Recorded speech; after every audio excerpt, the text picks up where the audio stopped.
Here to lecture on a very important topic, which is Indian Air Force. Indian Air Force is an air wing of Indian Armed Forces. Indian Armed Force consists three wings. Land Force is the Army, and the Maritime Force is the Indian Navy, and Air Force is the air wing.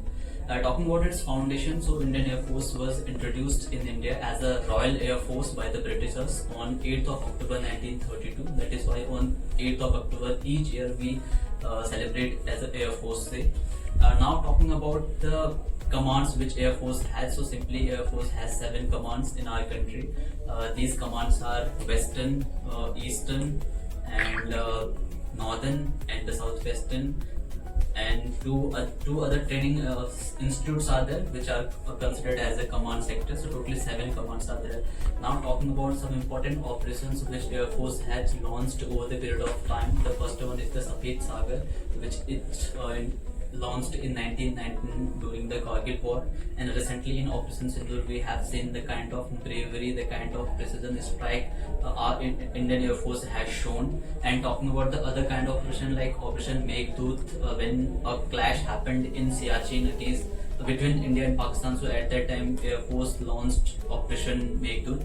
And so I would say Indian Air Force is a force which has given us, I would say, a lot of pride, a lot of celebrations. We celebrate because of its bravery, because of its outcome which it has given to our country.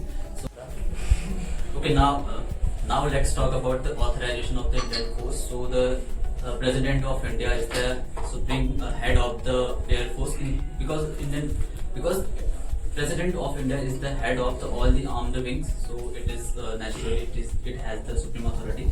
And talking about especially about the Indian Air Force, so Air Chief Marshal is the highest position in Indian Air Force. Now talking about some strategic assets which we have in Indian Air Force, like Rafale, we have Sukhoi 30, we have Mirage 2000. So we have many assets, several assets which are working in Indian Air Force.